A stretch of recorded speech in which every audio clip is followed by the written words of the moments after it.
théorique. Bon, je ne reviendrai pas au chamanisme, mais ce qu'il y a, c'est que j'ai quand même été surprise, mais finalement j'ai accepté le défi parce que moi je suis une sympathisante pour cette association. Voilà. Et comment ça, je vais vous faire une toute petite historique de mes relations avec la paix. C'est que, d'abord je dois dire que je ne suis pas compétente par rapport à vous tous, les analystes formateurs, les analystes en formation. Non, je ne suis pas compétente pour vous parler de ça, mais ça ne fait rien. Je relève le défi. Alors, donc, excusez-moi, j'ai un petit peu de... Alors, pourquoi je suis sympathisante? Parce que l'APE, je dis APE parce que c'est trop long, l'Association des psychanalystes européens, eh bien, la parole circule librement. Et l'humour trouve sa place aussi. La preuve, c'est qu'on m'a invité à vous parler de choses que je ne sais pas. Alors c'est quand même un paradoxe. Mais ça ne fait rien. Et deuxièmement, parce que j'ai pu apprécier, évidemment, l'ouverture intellectuelle, donc, de tout ce que j'ai écouté lors des séminaires, enfin, au moins des festivals. Ça, alors là, j'ai été admirative par toutes les interventions. Donc, ceci dit, comme je n'aime pas les chapelles, que je suis mal à l'aise parce qu'on veut m'endoctriner, qu'il y a du dogme, ça, je suis passée par Vincennes aussi, hein, j'ai oublié de le dire. Vincennes, c'est Égypte. C'était à l'ouest. C'était à l'ouest. La peine, donc, c'était en 79, hein, je précise, vous voyez, je suis sortie. Donc vous êtes Vincennes, vous n'étiez pas à Pays. On nous a déplacés à Saint-Denis, puis après à Villetaneuse. Donc, ce qui fait que j'ai fait ma maîtrise à Villetaneuse, pour tout vous dire, à une universitaire. Bon. Donc, avant de vous parler du sujet mission du psychanalyste, j'aimerais vous faire un petit retour historique sur ma relation avec l'APE. J'avais eu l'occasion de rencontrer Frédéric en d'autres lieux et circonstances. Et j'avais gardé souvenir d'une sympathie. Ça se discute pas, la sympathie, on l'a ou on l'a pas. Voilà. Et donc, il m'avait parlé de la création de l'APE. Et là, ma foi, il s'est passé un petit temps. Il faut laisser le temps au temps, les choses arrivent quand elles doivent arriver. Et donc j'avais surtout apprécié que l'APE prenait des références dans une diversité de grands fondateurs, mais ce n'était pas vraiment exclusif, c'est-à-dire que c'était ouvert. Et j'ai vu qu'il y avait Jung, il y avait Adler, il y avait Lacan, ça j'ai eu. J'ai eu d'ailleurs d'excellents professeurs. Je ne sais pas si vous connaissez, comment elle s'appelle, Catherine Millot. J'avais beaucoup apprécié. Une femme qui a fait des travaux remarquables, qui était d'ailleurs l'amie de M. Lacan, pendant longtemps. Et d'autres que les noms me reviendraient, mais enfin c'était quand même un peu lointain. Donc ce que je n'aimais pas, c'était une orthodoxie tellement rigide que si tu n'es pas d'accord avec moi, tu es contre moi. Donc c'est l'exclusion, c'est... Voilà. Donc cela en serait resté là, bien sûr, si je n'avais pas été confrontée à la pénible situation d'une réactivation d'un cancer du sein, que je croyais guéri. Bon, alors, comme on n'emporte pas sa bibliothèque dans la tombe, eh bien, j'ai proposé d'en faire transmission à l'APE. Voilà, parce que ça m'aurait fait bien mal au cœur que ça soit vendu n'importe où, n'importe comment. Bon, ces livres sont en attente. Et il y en a qui sont d'ailleurs épuisés. On ne les retrouve plus en librairie et c'est quand même dommage parce que certains sont vraiment d'utilité. Enfin, bref. Alors, ça concerne évidemment des bouquins de psychologie clinique, puisqu'en fait, avec Tanner, c'était surtout la psychopathologie clinique, c'était ça, la psychanalyse, la sociologie et de la philosophie. Voilà, donc il y a quand même un petit panel de quoi, moi, de toute façon, il faudrait 1000 vies pour pouvoir lire tout ce que j'ai. Mais ça fait rien, c'est là, c'est en attente. Alors, donc étant resté en contact avec l'APE et ayant participé avec beaucoup de joie, c'est le cas de le dire, j'ai trouvé de la joie au festival. Il m'a été proposé de vous présenter en vidéoconférence et ça a été un peu mon sauvetage. Tout d'un coup, je me suis réinvestie dans ces choses que je cru oublier il y a 37 ans, que j'avais laissées sur le banc comme ça, parce que j'étais retournée dans mon métier de brocanteuse antiquaire, et donc on n'a pas toujours le temps de mêler l'intellect et la praxis, c'est difficile. Mais ça fait rien, mes clients me servaient de patients. D'ailleurs, je fais régulièrement le lapsus. Quand je parle client, je dis mes patients. Il faut dire que j'ai écouté. Il y a des lieux où j'ai écouté pendant des heures, n'est-ce pas? Donc le silence, je connais. Et même si je suis du Sud et que j'aime bien intervenir de temps en temps, eh bien, je sais me taire aussi. Parce que aussi dans l'artisanat, patience et silence, c'est quand même une chose fondamentale. Bon, donc j'ai présenté tout simplement une hypothèse que j'avais récupérée de Charles Brisset, vu que du professeur Charles Brisset, qui a fait un gros livre comme ça, et j'avais proposé, justement, cette thèse, c'était la progression de la névrose hystérique à la maladie psychosomatique. Parce qu'il faut le dire, il y a une recrudescence de maladies psychosomatiques. Et je reviens sur Frédéric, qui parle avec Reich de tout ce qui se passe comme désordre dans le corps. Chaque fois que vous avez peur, chaque fois que vous avez en colère, chaque fois que vous êtes triste, en fait toutes les passions tristes, c'est le désordre. Donc, voilà. Je vous le dis parce que c'est intéressant, parce que vous, dans vos patients, vous allez rencontrer des psychosomatiques. Ce sont des malades pas faciles. Ils n'ont pas les mots pour le dire. Donc, ils sont presque rejetés. On dit, mais qu'est-ce qu'ils ont pour ne pas nous raconter leurs rêves? Ils n'en ont pas. Ils ont une pensée opératoire. Donc, ils sont dans le factuel. Donc, ce sont des gens, ils réagissent dans leur corps, dans leur viscère. Donc, dans l'hystérie, dans la névrose, vous n'avez pas de lésion. Mais par contre, dans la maladie psychosomatique, vous avez des lésions, des dysfonctions organiques, et ensuite la lésion. Et ça se termine souvent très mal. Alors, bon, excusez-moi un petit peu. Alors, ce sujet, évidemment, ça allait supposer que la névrose était dépassée. Et on ne voit plus les crises spectaculaires qu'on voyait du temps de Freud et de Charcot à la Salpêtrière au XIXe siècle. Le monde a évolué. La sexualité est un peu plus débridée. Hein. Il n'y a pas eu ce refoulement que Freud a connu. Hein. Bon, surtout, il n'y a qu'à voir les photos prises sur ces malheureuses qui étaient avec des, comment dirais-je, des vapeurs utérines, si on peut dire. Alors voilà.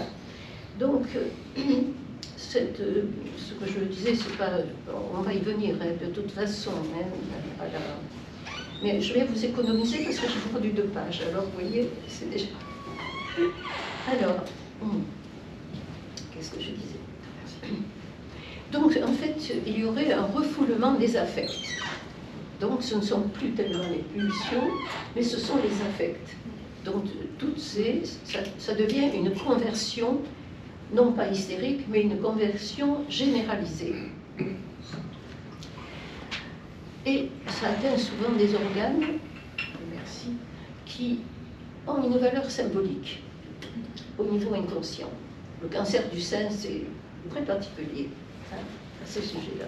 On pourrait parler beaucoup du rapport à la mère, du rapport à la fille. Enfin, toujours, c'est une cible. Alors, l'émotion a souvent une répercussion sur le système endocrinien, comme vous le savez toujours, surrénal. Et de plus, enfin, je ne sais pas que je veuille m'étaler là, j'ai un diabète incontrôlable. C'est pas que parce que je mange du sucre, c'est parce que tout simplement je suis réactive à moindre émotion. Voilà. Donc, ceci dit, à l'époque de Freud, il s'était intéressé au rapport de la psyché et du soma, hein, ça c'est sûr. C'était un homme très très avancé sur son temps. Et il voyait bien qu'il se passait des choses dans le corps et qu'on n'était pas des purs esprits. Alors, comme il faut être convenable en société, ben, on masque nos émotions et on se fabrique des faux selfs, des apparences. On est triste, mais on sourit. Alors ça passe en société, c'est bien. Et ces patients en arrivent à avoir leur inconscient cadenassé, c'est-à-dire que ça passe plus. Il n'y a plus de rêve, ça passe plus. Ce sont des gens qui sont dans le factuel, qui sont dans l'action. Ah, ils sont productifs, ça c'est sûr. Alors que moi je suis pour le rêve éveillé, je suis pour... D'ailleurs j'avais suivi des cours d'André Virel sur justement le rêve éveillé. Et cette possibilité de se mettre en rythme alpha, sinusoïdal, qui permet de faire venir de la créativité. Alors, voilà. Donc, nous sommes en pleine, maintenant, pulsion de mort, parce que tout ça, ça a quand même un effet destructeur, autodestructeur. Et là, on revient... Du coup, j'en ai perdu même le fil.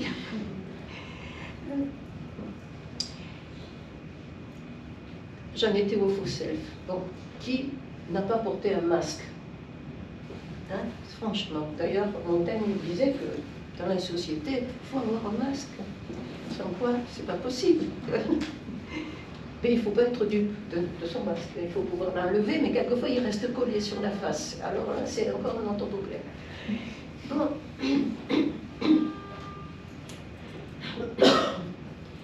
Alors,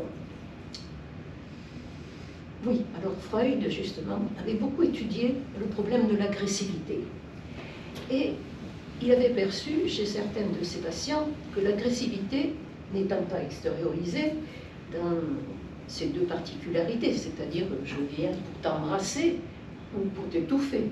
Hein, l'agressivité, elle est bipolaire. Hein, alors, donc, il considérait que la meilleure des thérapies, c'était de réintriquer les pulsions de vie et les pulsions de mort. Et de réconcilier ces contraires qui sont perpétuellement en combat en nous. Et la mission, donc là, j'y arrive quand même, la mission du psychanalyste ne serait-elle pas de refuser l'exclusion de ces patients difficiles qui créent inconsciemment un contre-transfert. Moi, je suis allée me réfugier, parce que je ne savais pas où aller, à l'Institut de psychosomatique. Ça fait 3 ans que je traîne là. Mes problèmes chez eux. Et là, je voulais quand même faire une petite remarque. C'est que Freud, c'était quand même un père sévère. Et il a eu deux disciples qui ont eu des destins assez contraire. Je pense à quelqu'un qui a été presque oublié, c'est Victor Tosk. Il s'est suicidé à 40 ans. Il avait porté son amour de transfert sur Freud, mais Freud ne l'a pas reçu, cet amour. Par contre, Ferenczi, alors que je dise, Tosk, non seulement il s'est suicidé alors qu'il avait de la valeur, mais il a détruit tous ses documents.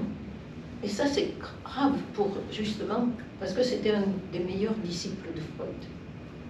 Mais la blessure narcissique, c'est dur à cicatriser. Et il faut une force d'âme et quand même un reste d'amour, quand même.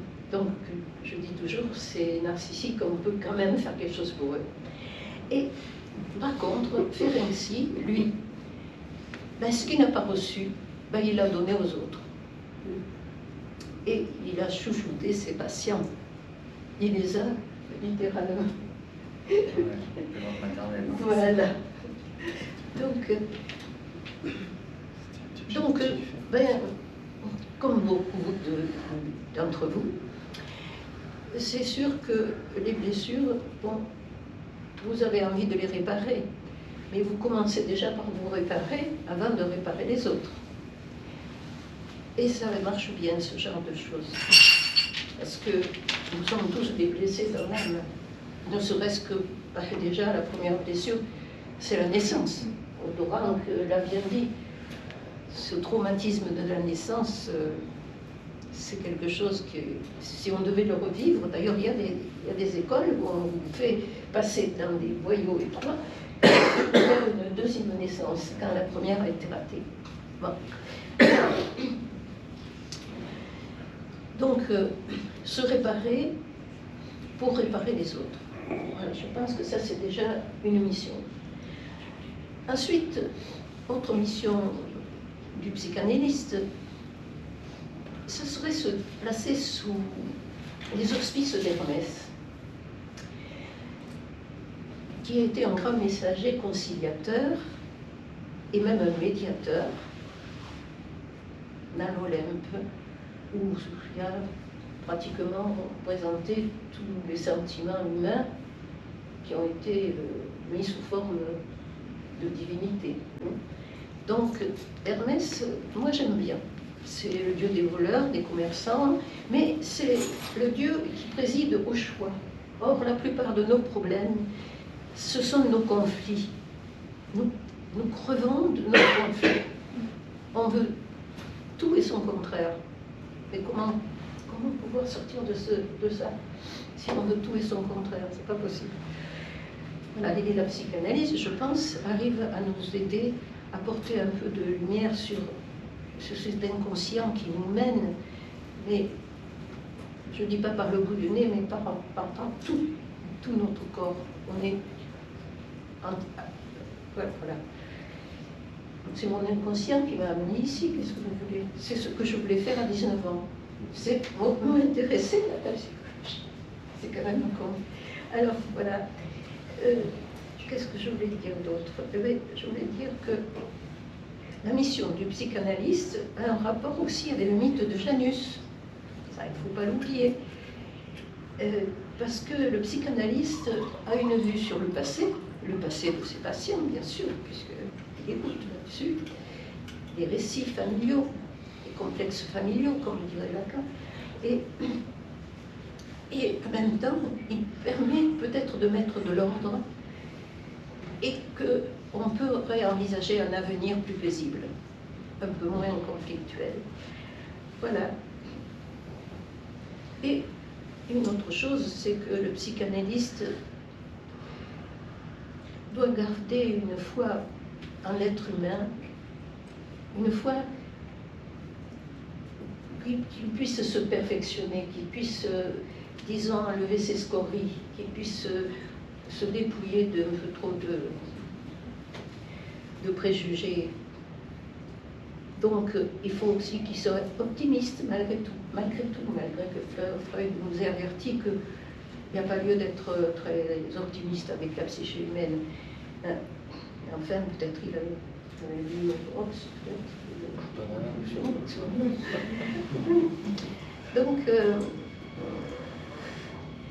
Donc, c'est une tâche difficile que d'être psychanalyste. Il faut vraiment avoir la foi. La foi, je dis corps. Parce qu'avec des patients, c'est pas facile. C'est pas facile. Les résistances qui nous mettent à l'épreuve et les conduites d'échec. Vous savez, moi, il m'a manqué une UV, pour avoir mon DESS. Une. Et je n'ai pas repassé mon examen en septembre. Donc, je n'ai pas pu mettre ma plaque avec diplôme. Je me dis honnêtement que ce que j'ai appris par la suite dans le commerce,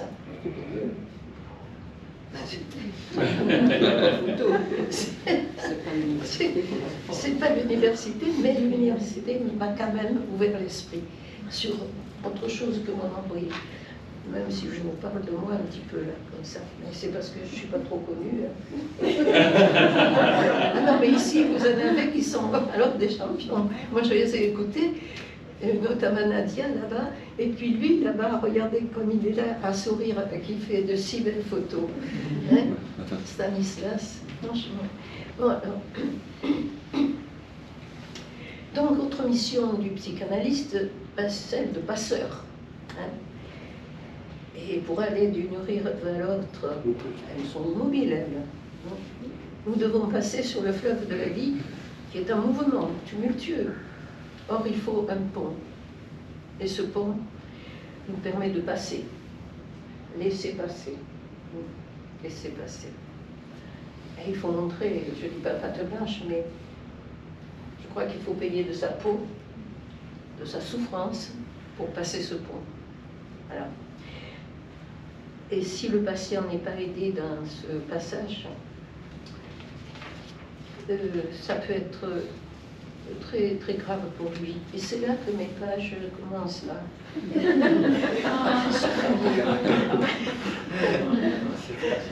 C'est pas grave, je ne répéterai pas. N'écoutez pas, je retrouve des trucs. Alors,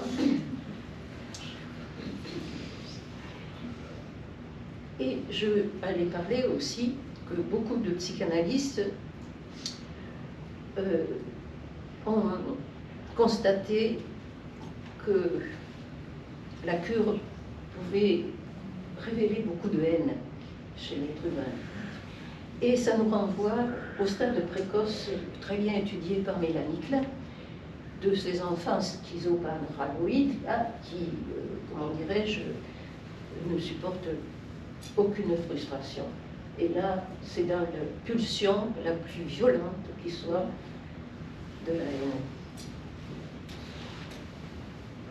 Et je voulais citer Jacques Lacan, qui, dans un rapport théorique présenté au 11e congrès de psychanalyse, je ne sais plus où, mais en 1948, donc ça remonte assez haut, il a porté attention sur l'agressivité en psychanalyse, donc au niveau de l'économie psychique. Voilà. L'agressivité mal gérée ronge, mine et désagrège, surtout lorsque s'instaure la dépendance.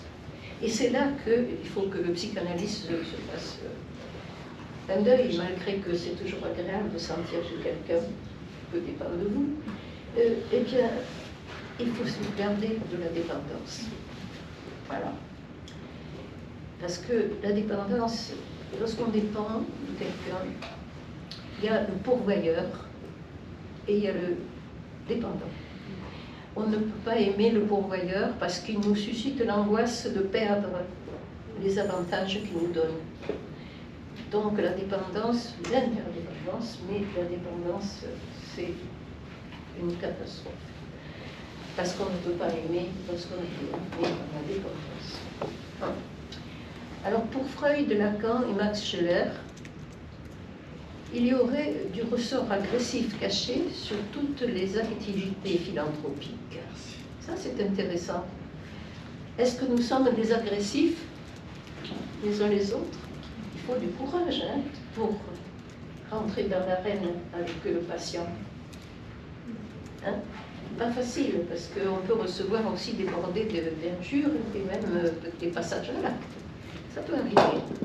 Ou même des retours sur soi et le patient qui se suicide. Ça aussi. Hein?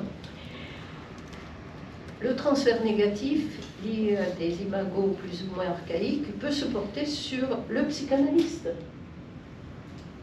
Et même le psychanalyste formateur. Hein, là aussi. Pourtant, hein, on a fait du travail. Mais ça ne fait rien. Ça peut se trouver, ça.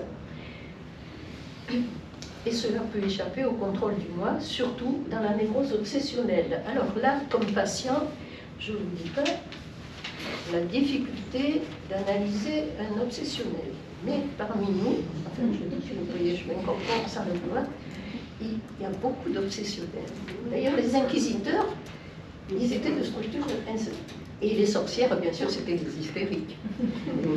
Mais évidemment, c'était facile, on les a fait partir ensemble de purification. Mais bon, on disait que c'était des hérétiques. Voilà. Donc c'était, on n'osait pas dire sorcière ou hystérique à l'époque, le mot, ça ne devait pas trop exister. Dans les écrits de Jacques Lacan, il est dit que la maïeutique analytique peut adopter un détour qui reviendrait à induire dans l'analysant une paranoïa dirigée, avec projection des mauvais objets intériorisés. Là, encore une fois, c'est peut-être appelé Bion, non? Je ne sais plus. Après, la position dépressive qui suivrait conduirait l'analysant à restaurer la relation transférentielle. C'est ce que Mélanie Klein avait noté dans son livre Envie et gratitude. Pour le psychanalyste formateur, l'envie peut être une force destructrice compromettant la relation de transfert avec le psychanalyste en formation. Souvent, l'envie. L'envie, c'est une dualité. Être à la place de l'autre et avoir tous les avantages. Ce n'est pas la jalousie. La jalousie, il y a une triangulation. Mais l'envie, c'est toi ou moi. Et ça, c'est horrible, parce que ça ne laisse pas la place à l'autre. Ouais, ma psychanalyste m'a dit, vous aimeriez être à ma place. Alors j'ai dit non, je viens en demandeur, je suis malade, je souffre. Au secours. Mais elle pensait que peut-être j'aurais des arrière-pensées, peut-être mettre à sa place. J'avais un bagage, mais inexploité, mais ça ne fait rien. Elle avait peut-être fait une projection, mais c'est jamais. Alors, et donc, dans le cas de la formation, il ne faudrait pas que non plus celui-ci cherche à s'identifier dans une relation où il devient le double. Ça aussi, le double, c'est très intéressant. Je ne sais pas si c'est Autoran qui avait parlé du double, mais c'est très intéressant. Parce que là aussi, ce sont des relations assez mortifères. Alors, la mission du psychanalyste est de répondre par la neutralité, qui n'a pas à être indifférence non plus. Hein. Il pourrait être regrettable qu'une personne narcissique ne puisse rencontrer qu'un contre-transfert chez son analyste, étant préoccupée évidemment par elle-même. Apparemment, le narcissique retourne son amour sur lui-même. Mais que faire d'une personne artiste qui doit utiliser son narcissisme pour sa créativité? Donc, il faut bien les prendre, les narcissiques. On ne peut pas les laisser uniquement à prendre des anxiolytiques, des psychotropes, des somnifères et toutes ces choses qui enrichissent le big pharma et qui font clore la bouche du patient. C'est fini le médicament, c'est fini. Voilà. Alors, donc, on ne peut pas les abandonner, c'est pas possible. Ces patients narcissiques, comme tous les névrosés, hommes inconscients, auxquels ils sont soumis Et ils pourraient, à mon avis, être inasilables s'ils en font la demande. Donc déjà, il faudrait qu'ils passent par l'humilité. Qu'ils se disent, je suis malade, bon, ben, j'appelle au secours. Voilà. Et des liens peuvent finir par se créer. Et un processus de sublimation donnerait une issue socialement acceptable. Pour conclure, mais moi j'aime pas le terme conclusion parce que je ne sais pas conclure moi de toute façon, lorsqu'on a suffisamment souffert, subi les épreuves qui jalonnent la cure analytique, on est capable de transmettre une connaissance qui n'a rien à voir avec le savoir universitaire. Tout ce que j'ai appris, ça me sert peut-être, si je devais faire un cours, peut-être de clarifier certaines notions, peut-être, mais encore j'ai dû oublier. Et depuis que j'ai entrepris de suivre moi-même une cure analytique, j'ai compris à quel point elle ressemblait au parcours initiatique, avec ses épreuves, dont le but est de nous transformer. Mais c'est peut-être de l'alchimie. Peut-être que l'alchimie du Plonville, alors, bien philosophale. Voilà. Merci Michel.